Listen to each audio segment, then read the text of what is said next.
voir comme le une MLC nation. porte aujourd'hui un discours anti-impérialiste. Bon, nous sommes déjà sur le plan politique, nous prenons le nationalisme, nous sommes des patriotes. Nous, c'est l'État, c'est d'abord la population, c'est notre peuple que nous mettons en avant. C'est d'abord les intérêts légitimes de l'État congolais que nous mettons en avant. Plutôt la frange de l'opposition qui remet en cause des bureaux, les bureaux au Kadima, ce ne sont que des pressions politiques et qui, sans doute, ils vont les piloguer sur la contestation des résultats. La Constitution en elle-même. La Constitution n'est pas immuable. Et on peut arriver à ces réformes-là. Mais il faudrait recourir à un référendum d'initiative populaire et non pas par des personnes qui ne sont pas à leur premier mensonge. Le mieux à faire, c'est de travailler sur l'amélioration du vécu quotidien de notre population. Des questions, il a de réponses. Lui, c'est M. Jivins Louvengo, il est cadre au MLC. Il faut rappeler que l'histoire politique de notre pays a toujours été hantée par des crises de légitimité au sommet de la République. En effet. Ce qui a été à la base de plusieurs coups d'État militaires, qui a été à la base des rébellions dans ce pays. Voilà que nous nous sommes résolus de mettre en place un système depuis Sun City, de mettre un système qui permettra à ce que ceux-là qui vont diriger arrivent par le canal, par la volonté du peuple. Voilà pourquoi il a été choisi de passer par le canal des élections. Et pour être un peu plus clair, si les élections nous coûtent autant, je dois évaluer le coût des élections du cycle dernier, qui a été évalué entre 700 et 800 millions de dollars. Et si ces élections nous coûtent autant, tant mieux organiser les bonnes, parce que ces montants-là peuvent aussi servir à d'autres projets de développement. Et voilà pourquoi il faudrait que nous mettions du sérieux par rapport à l'organisation des élections.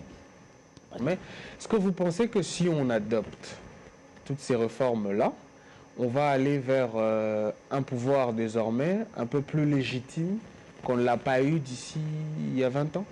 Ce qui est vrai, chaque système électoral est entaché des calculs politiciens. Là, il faut le reconnaître. Et par rapport au seuil, le seuil électoral n'est pas une mauvaise chose.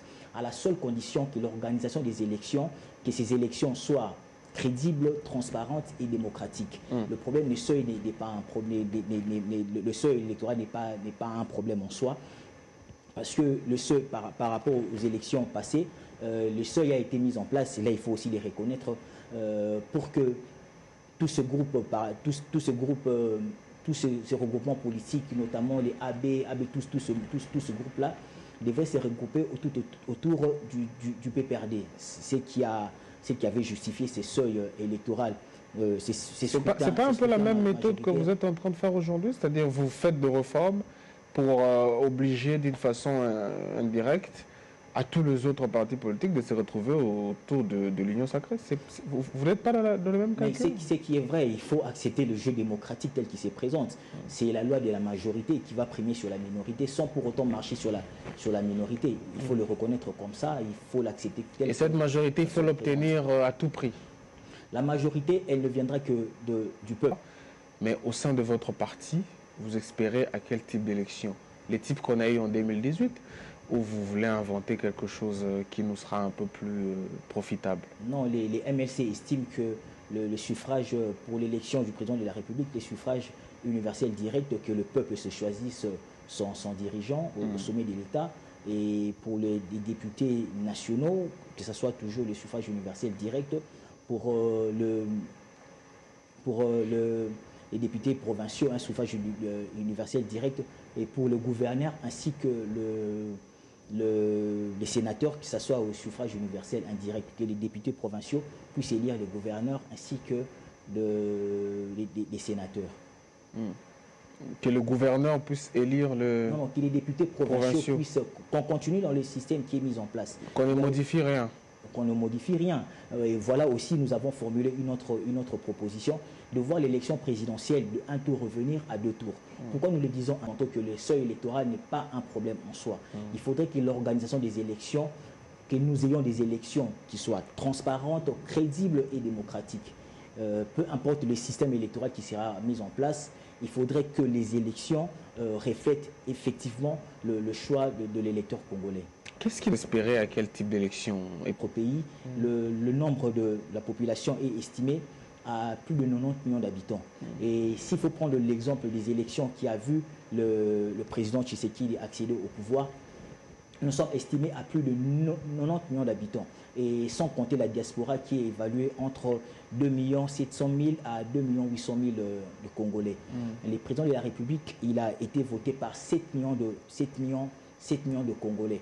Alors que le nombre d'inscrits était de 8 376 000 inscrits pour que je disais plutôt 37 millions. Oui. 37 millions 668 000 inscrits pour 17 millions 462 votants. Un taux de participation de 47% qui n'a même pas atteint les 50%. La moyenne, ouais. Avoir un président de la République qui arrive au sommet de l'État avec 7 millions de voix. C'est vrai que le président de la République a été voté, on le dira comme ça. Mais il n'a pas cette grande légitimité dans un pays qui est estimé à plus de 90 millions d'habitants. Être élu par 7 millions de Congolais, je pense que ce n'est pas suffisant pour avoir cette légitimité, cette force d'engager ce peuple dans ce projet, dans son programme de gouvernance. D'où il faut aller aux élections. Revenir à l'élection présidentielle à 2 tours. À 2 tours. Est-ce que le MLC va aller présenter un candidat aux élections présidentielles, ou soit vous allez rester dans le format de l'union sacrée finalement, présenter peut-être si le président de la République s'est représenté, hein, on ne sait jamais, le prendre pour votre candidat président, parce qu'aujourd'hui l'ensemble semble ne pas être dans cette ligne de pensée, et tel que les choses se présentent, apparemment ils auront un candidat président en 2023. Je n'ai pas dit que parce que notre président national a été frappé. Non, je dis simplement que toute cause d'inéligibilité doit être limitée dans le temps. Qu'il s'agisse du président national ou d'un autre candidat. Tout cela pour arriver à plus d'inclusivité. Il ne faudrait pas, parce que le mouvement de libération a toujours combattu l'exclusion, il ne faudrait pas écarter d'autres candidats. Il faut laisser large possibilité au peuple de se choisir son dirigeant. Voilà pourquoi nous avons proposé que les causes d'inéligibilité soient limitées dans le temps. Et par rapport à la question de savoir si le mouvement de libération du Congo va aligner un candidat en 2023, l'année prochaine, personnellement, j'aurais du mal à vous fixer par rapport à cette question, simplement parce que le mouvement de libération du Congo est un parti démocratique. La question sera débattue lors des assises du Congrès, où nous allons réfléchir à haute voix. C'est depuis quand que vous n'avez pas organisé le Congrès? Ça remonte à quand? Les derniers congrès, nous l'avons organisé avant les élections. L'exemple du président national, le président Jean-Pierre Bemba Gombo, qui lui a été condamné. C'est vrai que nous ne sommes pas encore, ce n'est pas encore un jugement définitif, qui lui a été condamné pour 1 année pour subornation des témoins, qui n'a rien à voir avec la corruption, mais qui a été assimilé à... Ça reste un débat de droit. À la corruption. Bah oui. Pour une condamnation d'1 année, il faudrait limiter aussi le temps d'inéligibilité. On ne peut pas perdre à vie son droit d'être électeur, ses droits civils et politiques pour une condamnation d'1 année. Voilà pourquoi nous avons formulé devant le vœu. Peu importe que la subornation des témoins soit assimilée à la corruption et que ça soit une cause d'inéligibilité. Donc vous voulez mais il faudrait les limiter dans le temps. Vous voulez